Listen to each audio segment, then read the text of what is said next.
Salve. L'altro giorno ho postato su YouTube una lezione un po' lunga sui nuraghi, nella quale ho spiegato il significato della parola nuraghe e la funzione, pertanto, dei nuraghi, la quale è una funzione sacra. Essi sono il tempio del dio Sole. Questo è scientificamente inattaccabile. Ho spiegato appunto come si doveva fare dal punto di vista scientifico che la dedica di questa sacralità dovuta al nuraghe si può riprendere da centinaia, probabilmente migliaia di nuraghi. Io ne ho analizzato centinaia, ma non migliaia. Però se sui 7.000 catalogati, in realtà i nuraghi sono molti di più, ma sui 7.000 catalogati, se prendiamo questi, noi possiamo rilevare che un buon 20% sono dedicati al dio Sole.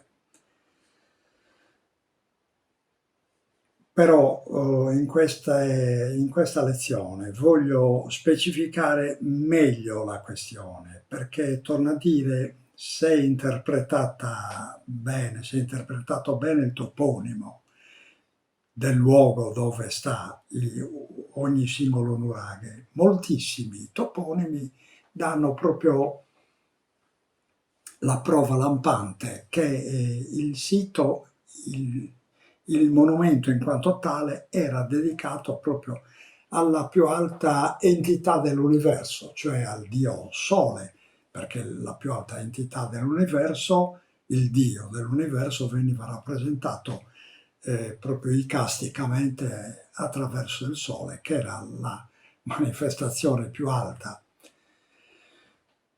presso gli antichi. Io avevo detto recentemente appunto che nuraghe deve essere sezionato in sillabe, perché tutte le parole vengono sezionate in sillabe se vogliamo capirle dal punto di vista etimologico, visto che le prime parole che apparvero nel Mediterraneo mediante l'Homo sapiens erano tutte sillabiche. E ancora questo è dimostrato nel dizionario sumero e nel dizionario egizio, parole sillabiche. Infatti, se noi sezioniamo sia in sumerico sia in egizio la parola nuraghe o nuraki o nuragi, secondo le pronunzie dei luoghi, abbiamo in sumerico nu creatore, ra fulgido, splendente, chi luogo,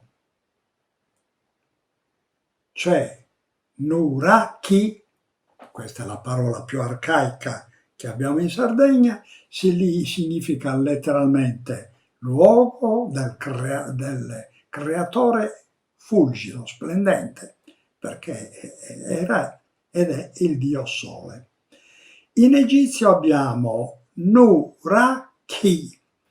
Nu indica il dio del cielo, Ra esattamente il dio, il sole, Ra, il dio Ra, Chi è l'unità esaltata, indica Dio in quanto unità singola ed esaltata al massimo grado. Dunque Nuraki in egizio significò immenso Ra, dio del cielo. Questo è chiaro. E l'altra volta non ho citato due altri nuraghi che mi serviva citare proprio per strappare il velo delle 1000 menzogne proferite da chi avrebbe dovuto chiudersi la bocca prima di parlare, Per esempio il nuraghe Losa, famosissimo, no, è al centro Sardegna, figurati chi non ha visitato il nuraghe Losa, uno dei più belli sotto certi punti di vista. Bene, viene interpretato come Losa, sepolcro, perché in Sardegna Losa significa sepolcro. Ma appunto anche la parola losa noi la possiamo analizzare in sillabe grazie al sumerico e abbiamo lu, uomo, sab, shab, scavare, bucare. Pertanto losa significa letteralmente bucca per uomini, cioè la sepoltura degli uomini. Benissimo, ma losa può essere interpretato anche in altro modo, sempre in sumerico. Lu divampare, perché oltre uomo, lu significa anche divampare. Su significa totalità, mondo. Pertanto possiamo tradurre l'osa come totalità fiammeggiante, lu divampare, su mondo, totalità fiammeggiante. Questo ovviamente era semplicemente un epiteto del dio Sole, adorato con i fuochi sulla sua sommità. Ecco, questo significa l'osa. Un altro esempio ce l'abbiamo in Bonassai. Il territorio di Bonassai, vicino a Sassari, accanto al quale c'è la collina di Rumanedda, nella quale parlerò fra poco. Allora, Bonassai significò in egizio, Buna, Dio che canta all'aurora, cioè al momento dell'aurora.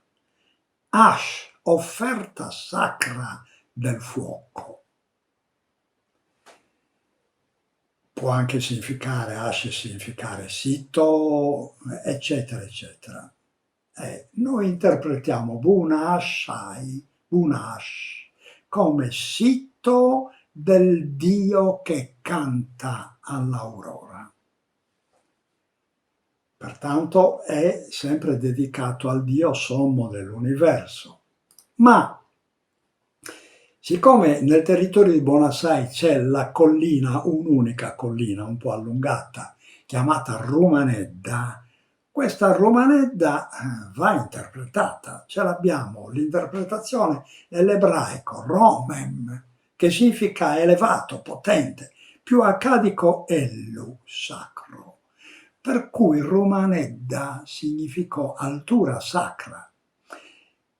Pertanto tra altura e territorio circostante vediamo che ambo i fenomeni sono dedicati al Dio dell'universo, al Dio Sole, per intenderci. Questa è la prima lezione, perché ne devo tenere 7 di lezioni.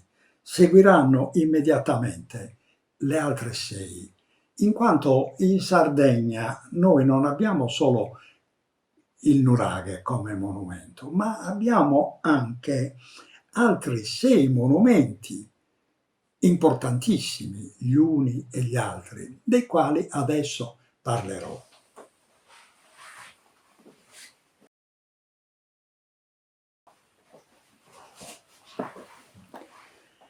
La seconda lezione riguarda i gigantini, cioè le tombe dei giganti, chiamate specialmente nel nord Sardegna gigantino, sottinteso relativo ai giganti, insomma, no?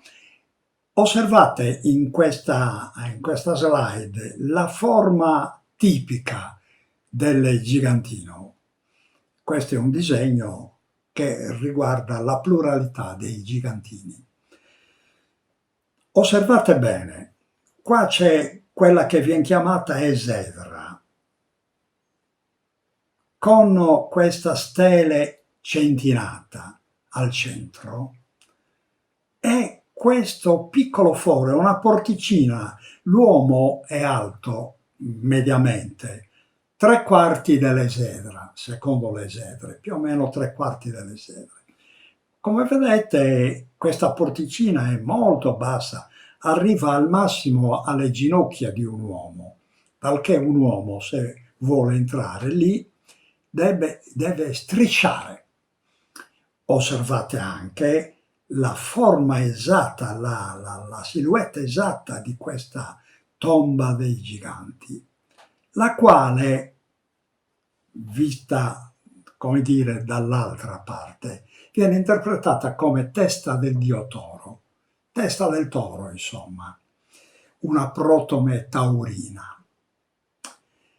E allora, siccome questa la tomba di giganti venne fatta per ospitare tantissimi morti, evidentemente ospitava tutti i morti del villaggio o perlomeno i più importanti, ecco. Comunque si sono sempre trovati dentro le tombe dei giganti tanti scheletri, per cui non c'era un gigante, c'erano tanti scheletri, tutti immessi da questa porticina che, stando all'interpretazione di tutti, dovrebbe stare praticamente sulla nuca di un toro. Ora, se andassimo con logica, la porticina non dovrebbe stare sulla nuca del toro, ma dovrebbe stare all'opposto, qui nel punto estremo dove ci dovrebbe essere la bocca. Dove c'è la bocca del toro dovrebbe esserci anche l'ingresso, e invece questo non accade. Allora, per togliervi da ogni dubbio, noi possiamo interpretare, ed è veramente incredibile e miracoloso questa interpretazione, perché è l'unica che dà ragione un po' a tutti. Possiamo interpretare la silhouette come testa di toro, però capovolgendo la visione e vedendola dal punto di vista esatto, perché questa esedra, questo semicerchio con la porticina piccola piccola, la troviamo sempre esposta a sud-est o a sud. Comunque, certo, non in un punto buio. L'esposizione mi sembra del tutto chiara, serviva a illuminare perfettamente l'ingresso della porticina e perciò anche dare un po' di luce dentro, oltre la porticina, per i momenti in cui si tiravano i cadaveri all'interno. Questo mi sembra del tutto ovvio, però l'interpretazione di questa esposizione non basta in relazione all'operazione di immissione dei cadaveri. La esposizione era anche un omaggio al dio Sole. Infatti, se vista a rovescio questa silhouette può essere interpretata come testa di toro, perciò il maschio della situazione, capovolgendola e guardando bene la funzione di questo semicerchio, con questa porticina interpretiamo la sagoma come la sagoma di una partoriente. Questa era la sagoma della Dea Mater Universalis, per intenderci. Bene? Perciò si vede anche appunto dal fatto che questa porticina è così piccola che non può che rappresentare l'ingresso, la vulva, l'ingresso della vagina, il luogo dove entravano i morti, l'ingresso della vagina. Questa Dea Mater Universalis era la stessa che faceva nascere e morire tutti gli esseri umani, la Dea Madre dell'universo, nascere e morire tutti gli esseri umani.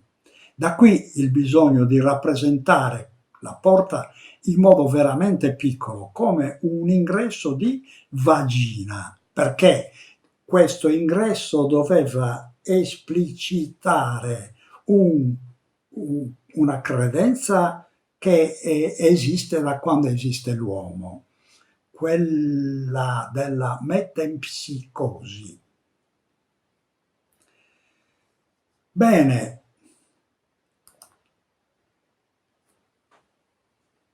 noi non abbiamo il nome della tomba dei giganti, se non al nord Sardegna, dove, guarda caso, è rimasto solamente per la stele centinata, l'Ada, la chiamano l'Ada.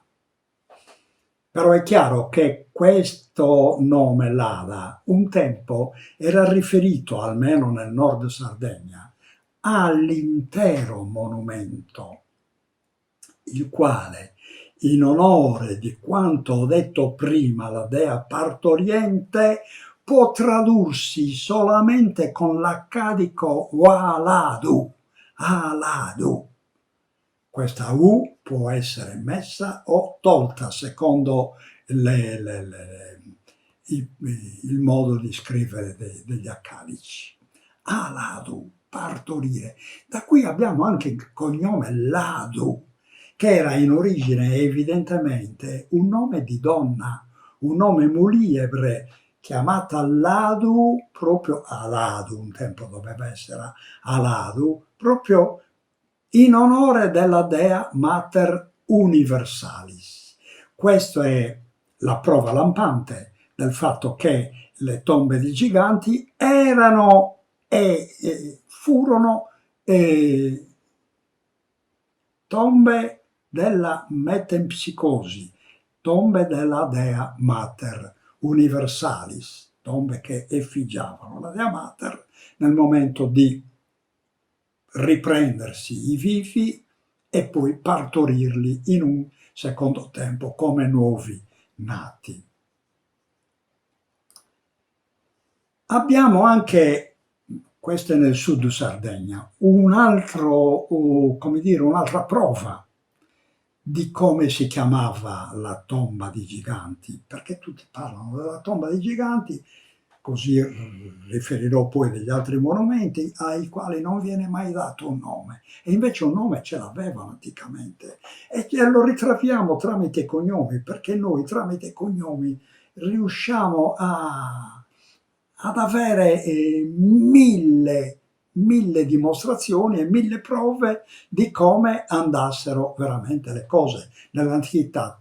I cognomi sardi sono estremamente antichi, risalgono a 3, 4, 5, 10.000 anni fa, risalgono, e tutti quanti avevano un significato profondissimo.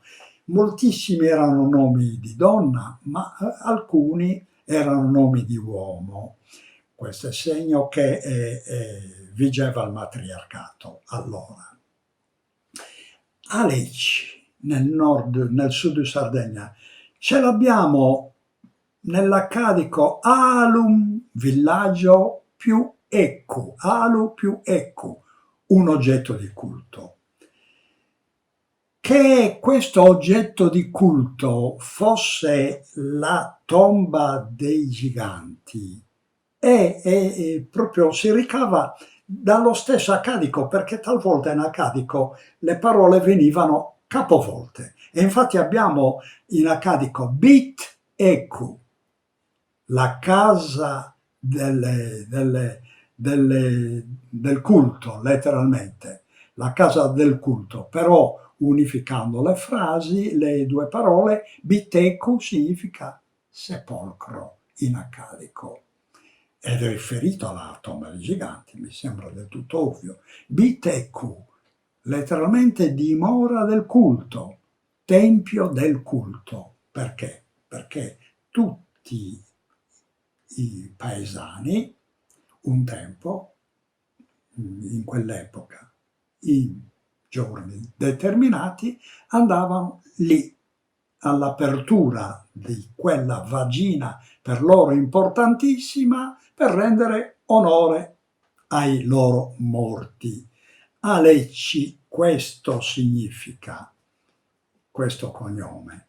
In Sardegna quasi tutti i cognomi hanno significati altissimi, però questo ve l'ho voluto dire in ogni modo per dimostrare che tutti i nostri monumenti avevano un nome ben preciso e lo hanno mantenuto fino a che poi una masnada di professori universitari sembra che abbiano avuto proprio il bisogno estremo di cancellare le nostre memorie e di riprendere tutto da capo arrampicandosi sugli specchi, perché la loro ripresa da capo di ogni questione relativa ai monumenti antichi significa arrampicarsi sugli specchi e inventare cose mai esistite nella storia della civiltà sarda.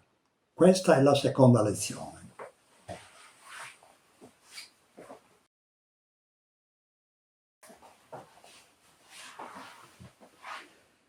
Nella terza lezione parlo delle Domus de Janas, cosiddette nel sud Sardegna. Nel nord Sardegna vengono dette Domos dessas Fatas, le case delle fate. Vedremo che significa la stessa cosa.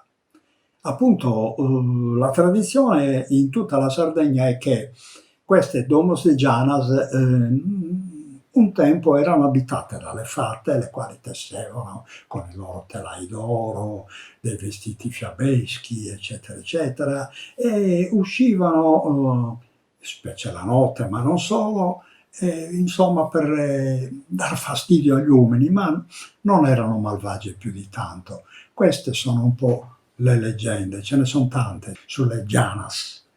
Vedete un altro tipo di Domus de Janas? Janas. Confronta il latino Diana e anche Janus, il Giano, perché Diana e Giano hanno lo stesso significato. Diana è riferita alla dies Diana, la dea Diana è riferita anticamente, era riferita alla dies al giorno, perché Diana in origine era la dea della luce, era la moglie di Janus, il dio della luce, il dio sole in origine. Poi gli stessi romani si dimenticarono di quel significato e Janus sappiamo quello che diventò, e anche Diana la cacciatrice, e Giano il dio bifronte, quello che è in qualche modo legata alla guerra, eccetera, eccetera.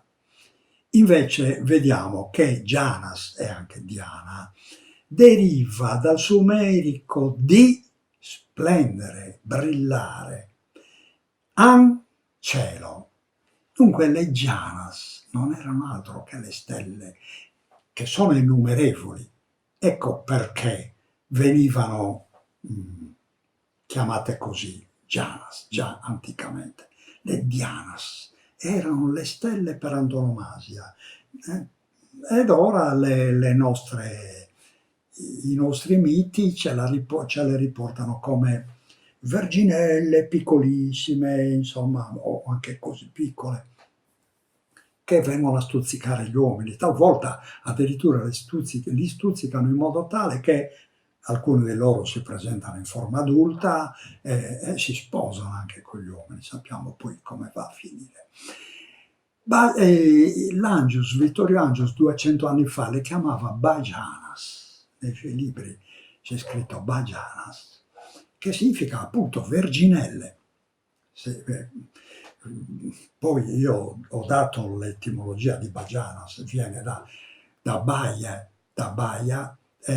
sappiamo dove si trova, presso Pozzuoli, un territorio vulcanico, presso cui si sapeva che nascevano le fave più grandi e più buone d'Italia, da cui Baianas in latino, baiane, che significava cazzone, letteralmente, grosse fave.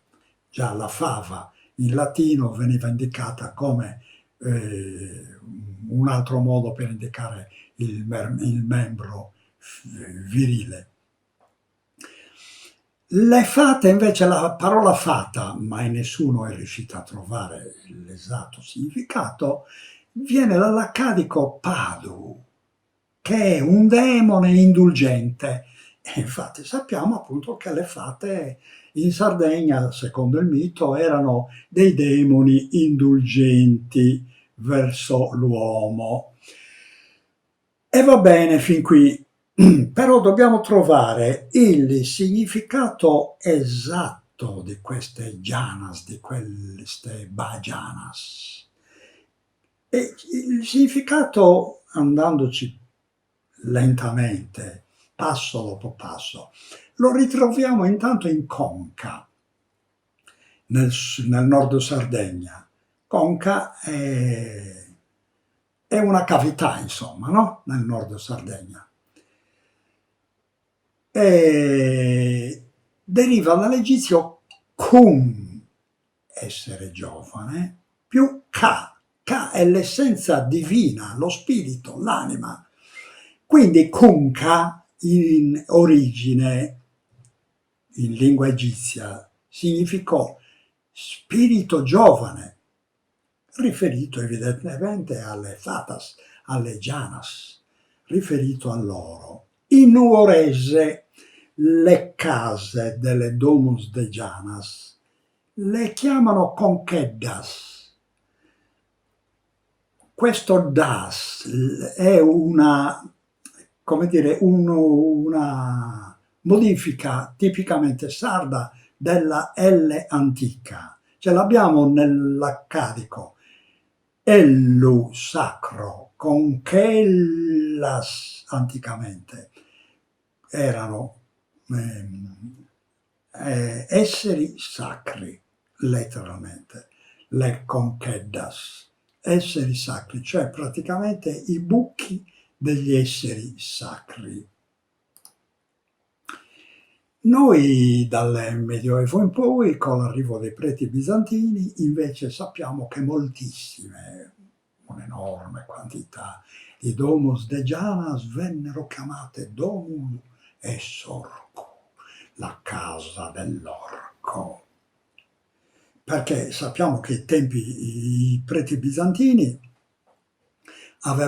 ebbero il compito, e gli riuscì molto bene, di trasformare tutto il dizionario sacro dei sardi, quello precedente ovviamente alla religione cristiana. Urcu, ce l'avevamo la parola urcu, ma significava luna. Per urcu in Sardegna, è una parola carica questa, per urcu in Sardegna si intendeva la dea luna, cioè la paredra, la compagna del dio sole, urcu. E invece, guarda un po', ritroviamo Sadome Sorcu non solo per moltissime domus de janas, ma anche per molte tombe dei giganti. Noi, i luoghi dove ci sono molte domus de janas, una affiancata all'altra, le chiamiamo ancora oggi cimitero. Spiego meglio. Per esempio a Montessu c'è una necropoli con tante domus de janas. Bene, Montessu, se lo vogliamo analizzare, significa letteralmente sepolcro dei morti.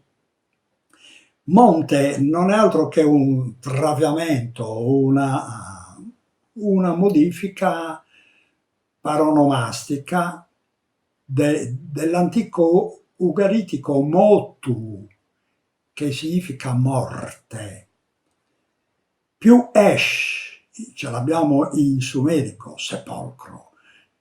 Perciò motesh, da qui Montessu, motesh significò sepolcro dei morti, quello nel territorio di Villa Peruccio, a Montessu. Però ne abbiamo tanti altri con nomi similari. Per esempio a Dorgali abbiamo una zona chiamata Motorra, con vari dolmens.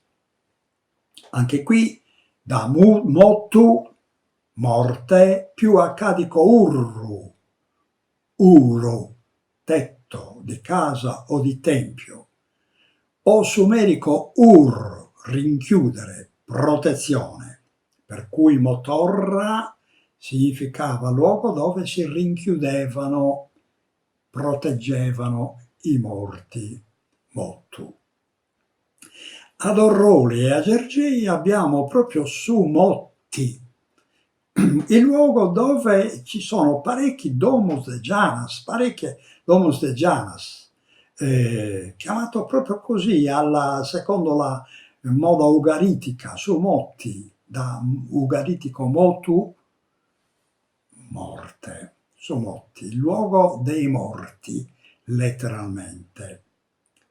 Tenete conto che da questa parola ugaritica, motu, morte, i preti bizantini, sempre loro, crearono la parola Momotti, l'uomo della morte, lo spirito della morte, quello che fa una paura mortale. Bene, io vi ho detto tutto delle Domus de Janas. Adesso passeremo a un'altra lezione.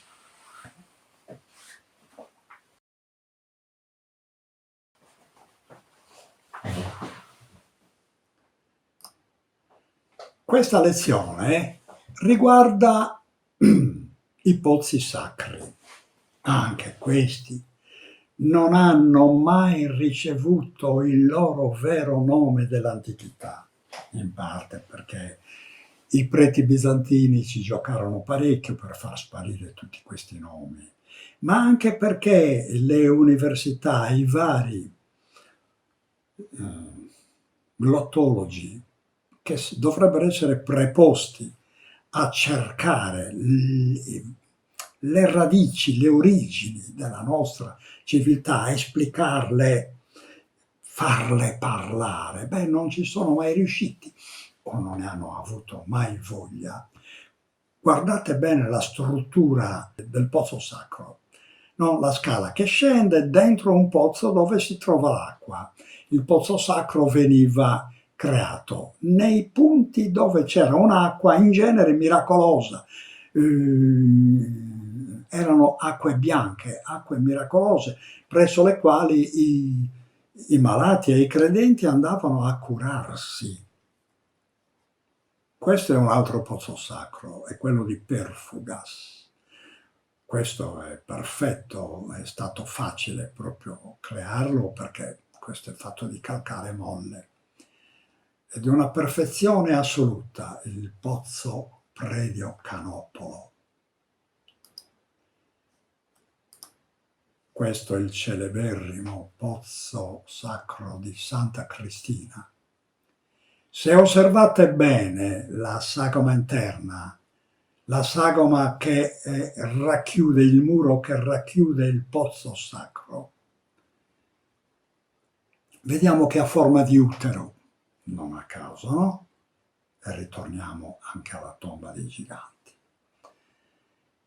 Vedete la scalinata, la foto è stata fatta ortogonalmente, la scalinata che scende nel pozzo, che si trova a perpendicolo sotto questa apertura, sotto l'apertura, sotto questo circolo centrale.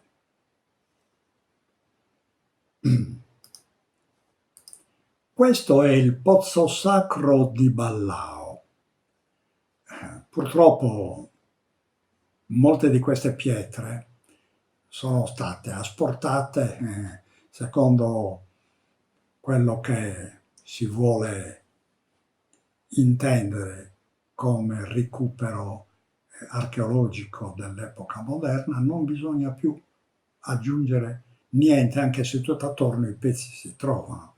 Non bisogna ricostruire il pozzo, bisogna lasciarlo come gli archeologi l'hanno trovato. Ma questo è uno dei più bei pozzi sacri della Sardegna. Dovrebbero andare moltissimi a visitarlo. Pozzo sacro non ha mai avuto nome, eppure c'è là, Cabella, Cambella.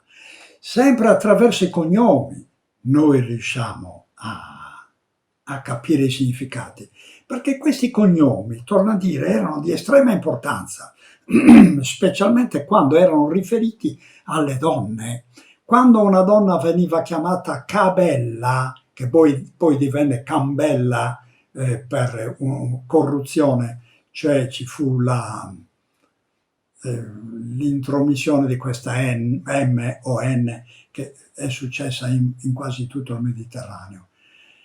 Primariamente era Cabella, che significa pozzo sacro, Cabu in accadico pozzo, più Ellu sacro, puro. Ecco, ce li abbiamo, veniva dato alle donne questo nome proprio pozzo sacro, per intendere proprio il luogo dove l'uomo avrebbe, il luogo sacro dove l'uomo avrebbe generato le nuove nascite. Pozzo sacro. Poi non parlo della dea delle acque che si chiamava Mamusa, questo sa ce l'abbiamo ancora nel sardo, no? È sempre accadico e non solo, anche sumerico, questa parola. Mamusa, anche in ebraico, maim, acqua. Ma Musa, quella delle acque, in Sardegna sa è un pronome, quella di dea delle acque, Mamusa, ed è un cognome. Guardate un po' che meraviglia questo cognome. Chiamata, una figlia chiamata dea delle acque, era proprio il massimo onore. Mamone era il dio delle acque, Maim, sempre Mamu, accadico, Mamu più uno che significa esattamente l'entità immensa, il Dio immenso delle acque.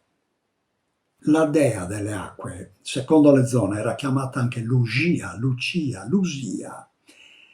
Era la dea delle fonti, colei che accumula l'acqua, dal sumerico lu, accumulare, più si, riempire.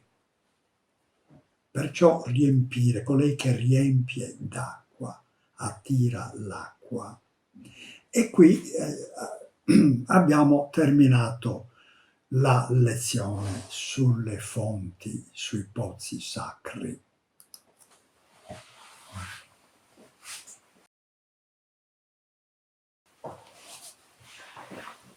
Ora faccio un'altra breve lezione sulle perdas fittas, cioè le pietre infisse nel terreno, chiamate altrove in Europa menhir. Comunque andiamoci con calma.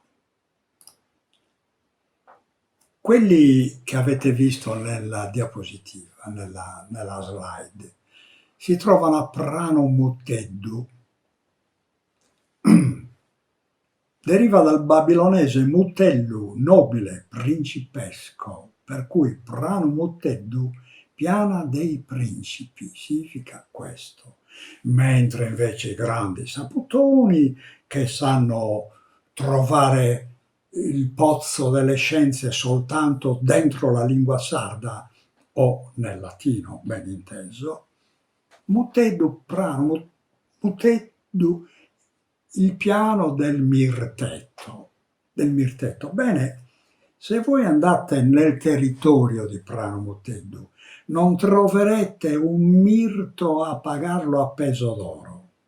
Non ce n'è, perché il mirto è una di quelle piante sarde o mediterranee che in Sardegna nascono non dappertutto, ma nascono in boschetti esclusivamente in certi posti, per cui se lì non ce n'è neanche uno, ma non solo lì in un ettaro, lì in migliaia di ettari, perché quel territorio io a piedi l'ho girato tutto. Se non ce n'è in migliaia di ettari vuol dire che il mirto non ha niente a che fare con Prano Mutteddu, significa piano dei principi, la piana dei principi. Evidentemente ogni perda fitta era intestata a un principe, a un capo tribù, o che so io.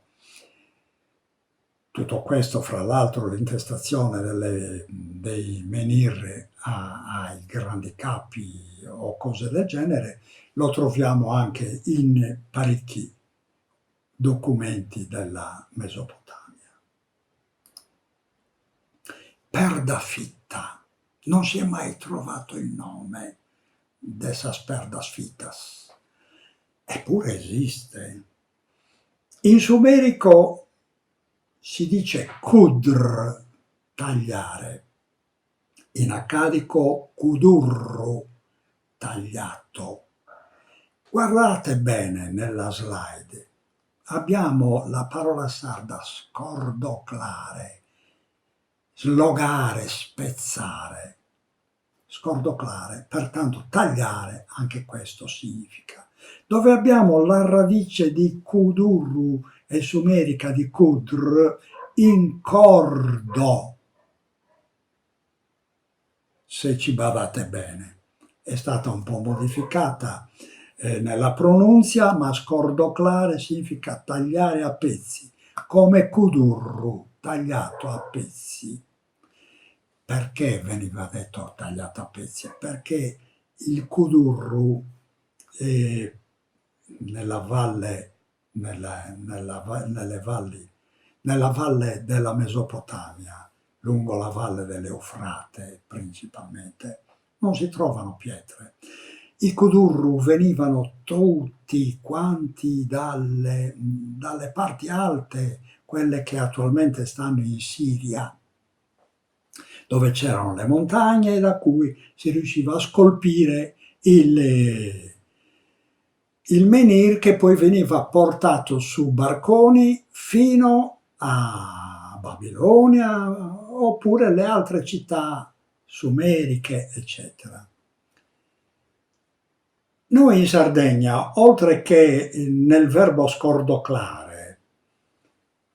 abbiamo il nome di questo monumento in altri fenomeni. Per esempio in Betilli, che è un toponimo nel territorio di Savali, che non ha altro significato che l'ebraico Betel, che significa Bettilo, ossia la casa di Dio, il Bettilo. Già presso gli ebrei veniva chiamata la casa di Dio, Bet-El, Bet casa, El Dio, il Dio Sole, El, Eli, Elios. Poi abbiamo sempre in accadico Iliannu, albero. Guarda un po' l'albero, se tu lo defraschi, risulta identico alla Assas perdas fitas, il quale a sua volta deriva dall'accadico sempre Ilanu, Dio, deità. Guardate un po', ce l'abbiamo in Sardegna nel toponimo, nel coronimo Perda Iliana, che significa letteralmente la pietra di Ilu, del dio Sole. Pertanto abbiamo, Perda Iliana sappiamo che forma no? Di menhir. Bene, e allora ne abbiamo a sufficienza di motivi per poter dire che in Sardegna anche il menhir, anche Saperdafitta, aveva il suo vero nome, secondo le zone.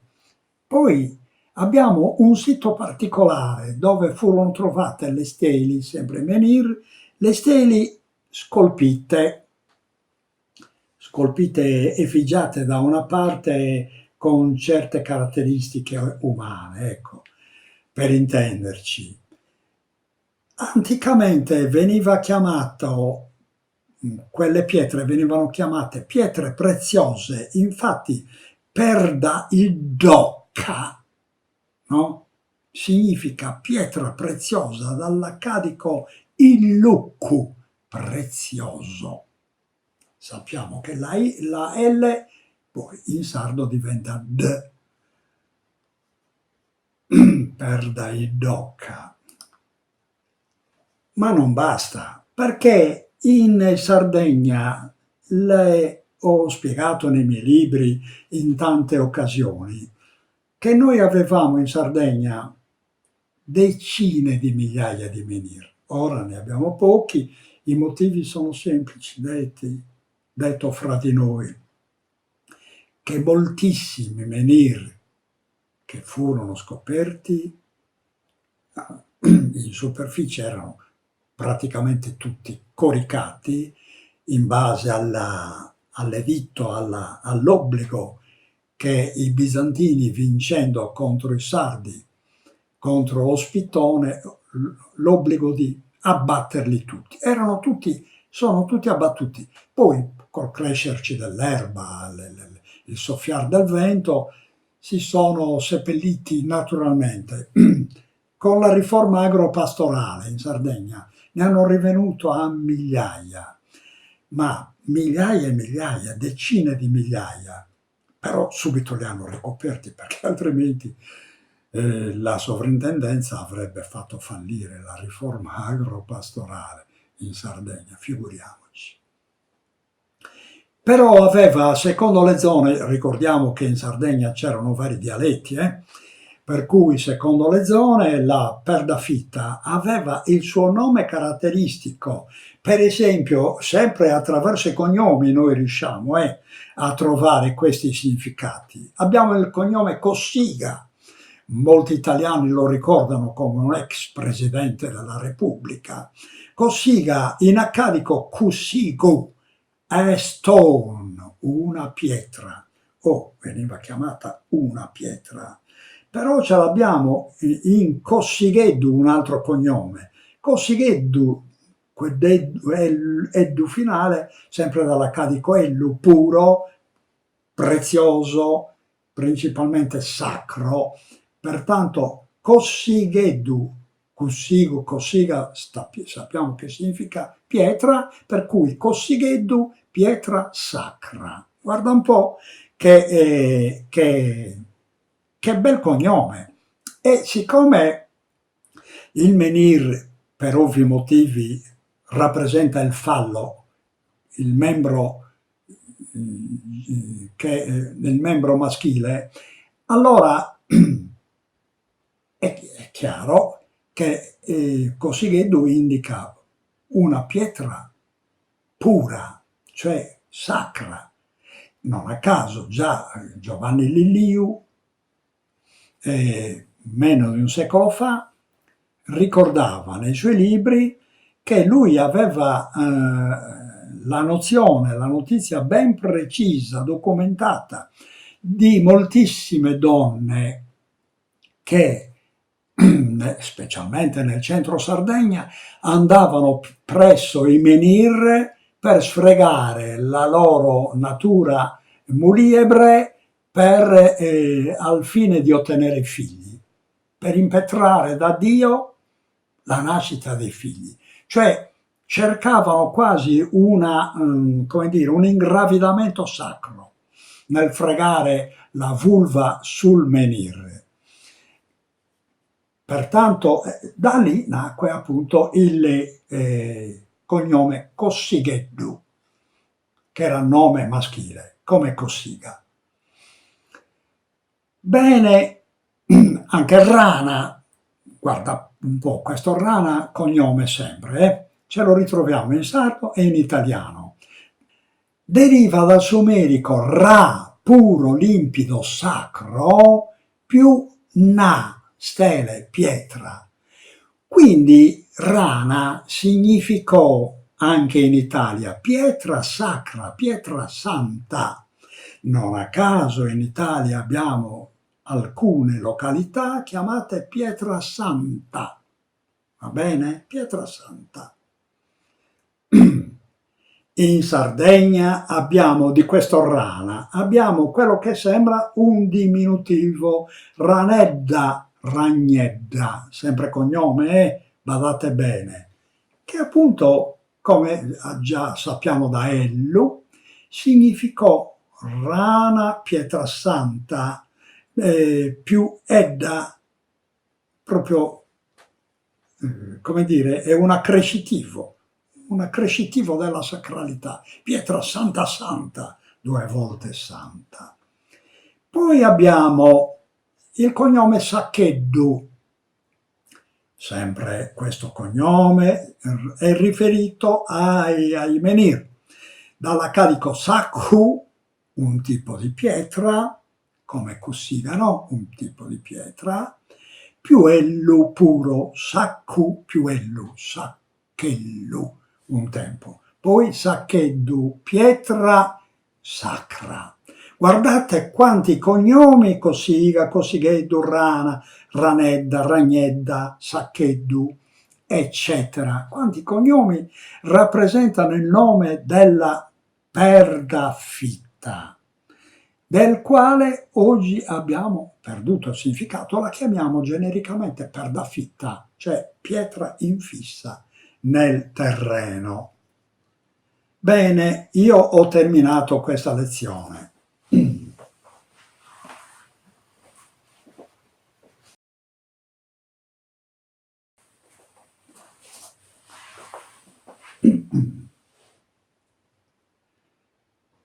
La sesta lezione riguarda i circoli solari. Vedete in questa slide una donna che si mette al centro del circolo solare per ricevere i benefici che si suppone arrivino dall'energia della Terra, perché i circoli solari, né più né meno come tutti gli altri monumenti della Sardegna, venivano eretti in luoghi che lo sciamano e comunque i sacerdoti sceglievano per la loro sacralità, perché emanavano delle energie particolari. Ecco perché questa si è messa qui al centro, nel tentativo di rigenerarsi in qualche modo. I circoli solari in Sardegna ne abbiamo a bizzeffe. Per esempio, ecco qua intanto osservate questa tomba di giganti che abbiamo già visto, e oltre alla sua esedra, il semicerchio che indica l'apertura delle gambe per ricevere il seme del dio Sole e per partorire, e oltre a questo noi abbiamo al centro, come vedete, un circolo solare.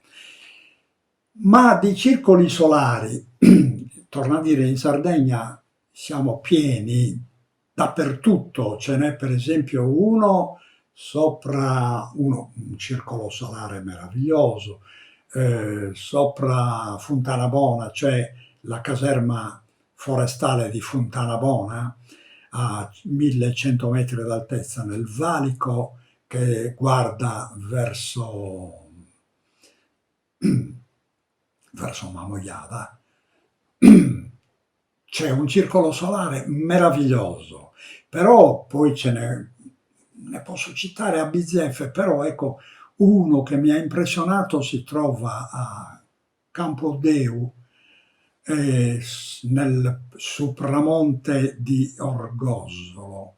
Sì, quello è di Orgosolo, appartiene a Orgosolo.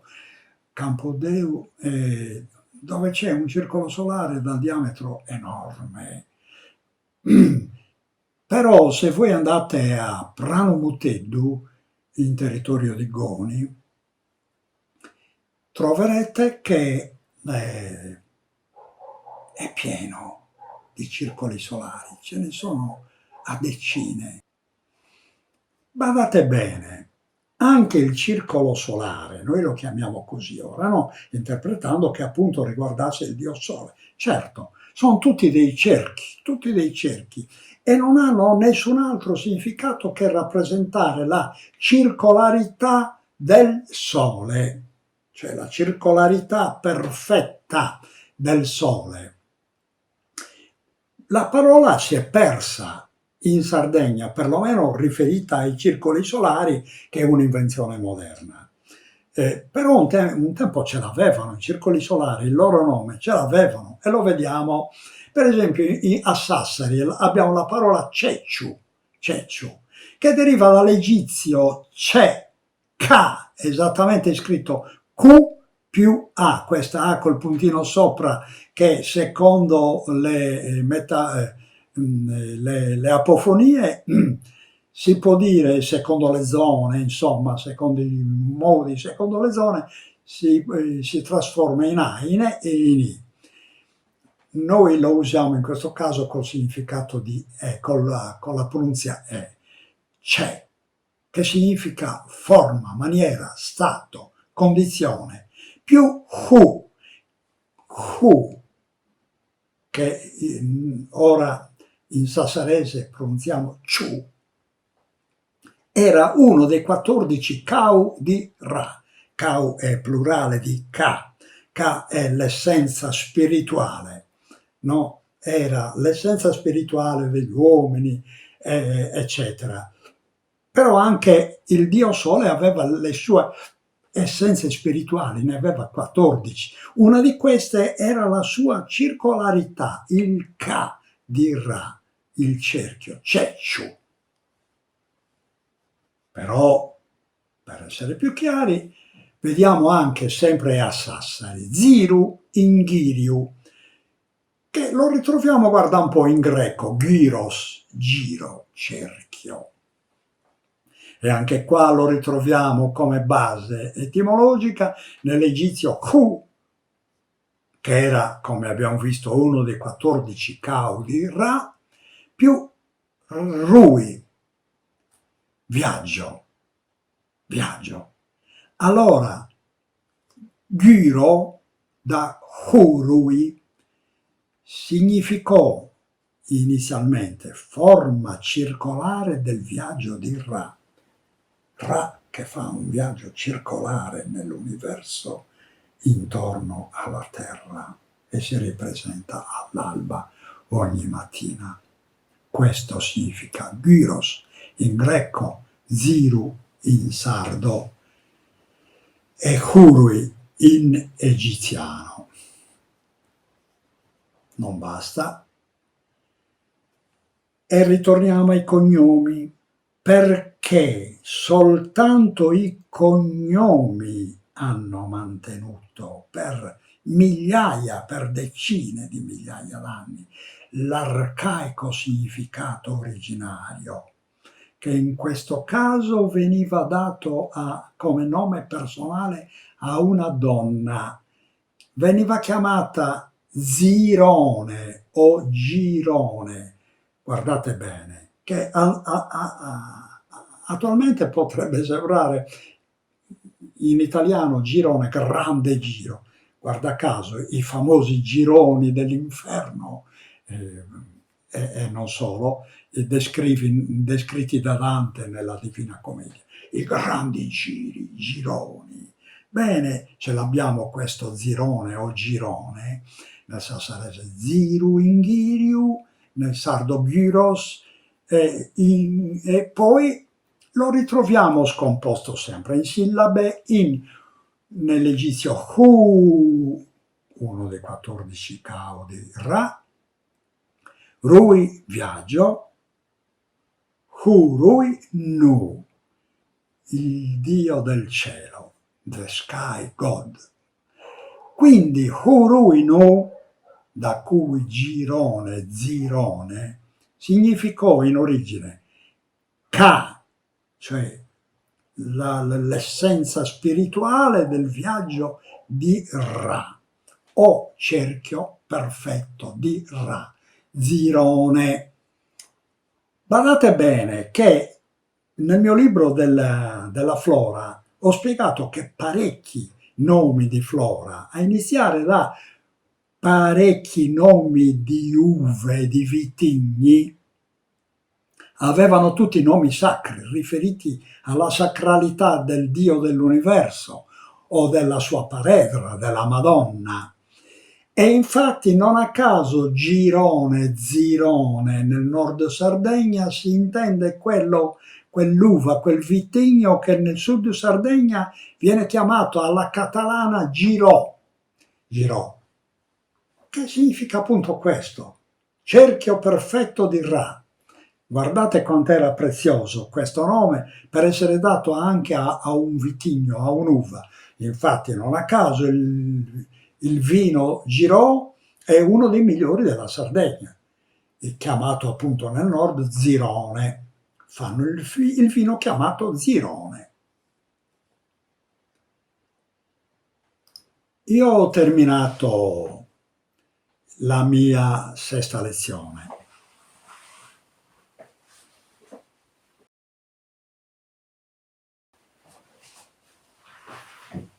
Come vedete, tutti i monumenti avevano anticamente un nome che poi sono spariti per la volontà dei monaci bizantini e anche nell'epoca moderna perché i nostri studiosi non si sono voluti applicare come si deve allo studio dei 7 monumenti della Sardegna.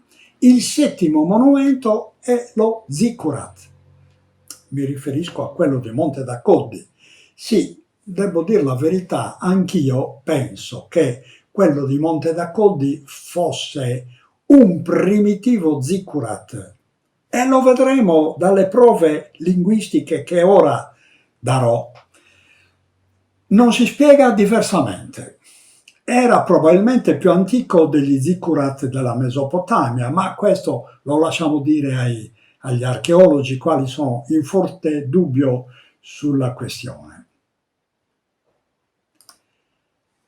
Intanto dobbiamo ricondurci alla parola originaria, quella accadica.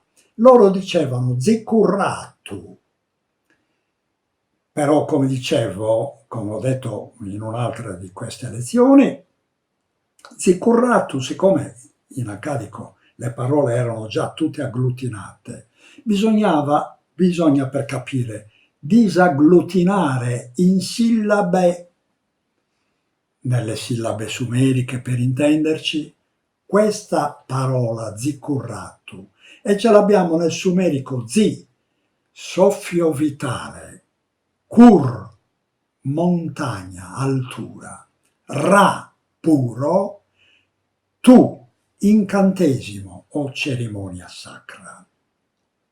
Per cui Zikkurratu significò letteralmente montagna della cerimonia sacra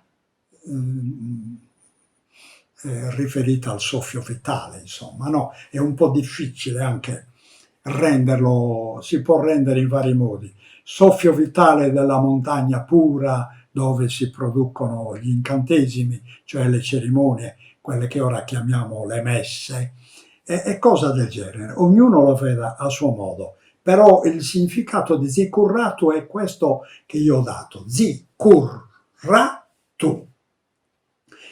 Badate bene che questi monumenti erano di estrema importanza già da allora, perché questo significato di sacro ce l'abbiamo anche in un'altra parola accadica, sacro, da cui l'italiano sacro, sacrum in latino, va bene? Che significa, inizialmente significò elevato, alto, e ritorniamo agli Zikkurat.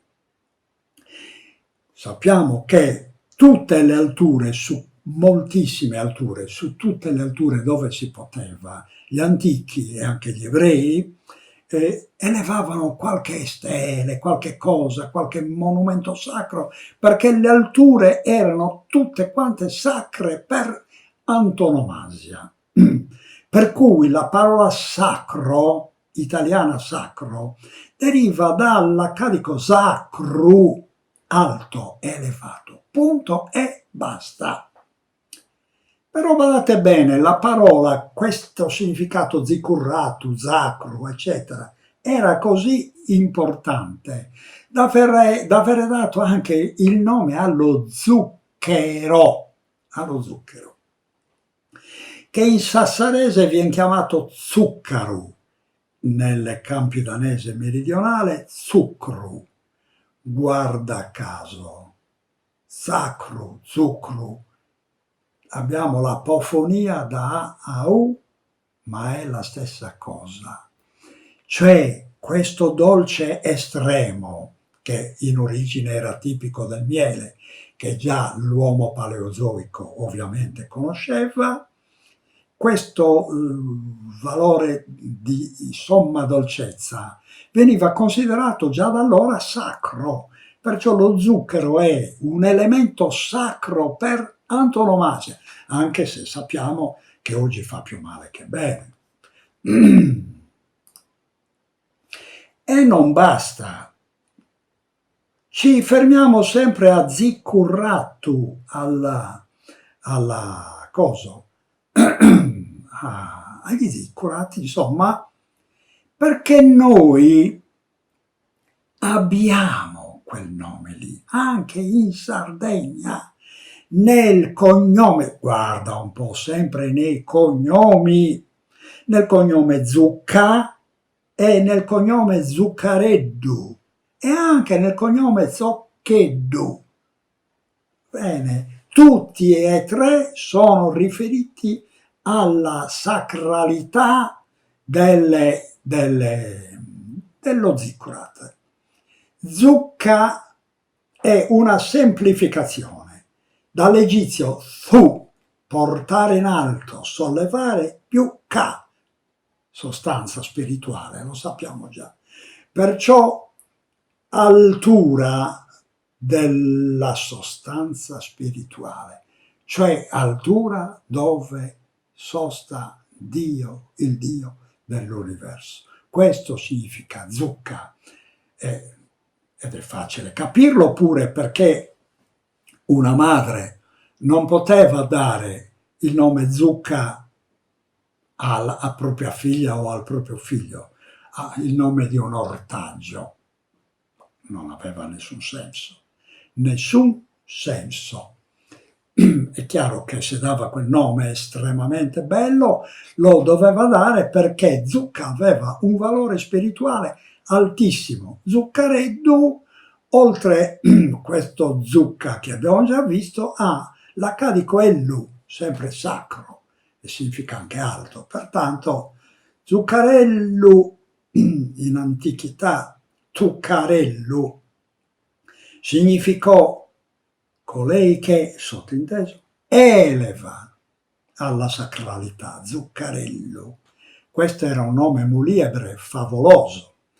E poi abbiamo la variante Zoccheddu, Zuccheddu. Zucca, l'abbiamo già visto, più ellu, sacro, pertanto sostanza spirituale che porta in alto alla sacralità, letteralmente, Zoccheddu. E io ho terminato anche la settima lezione. Grazie.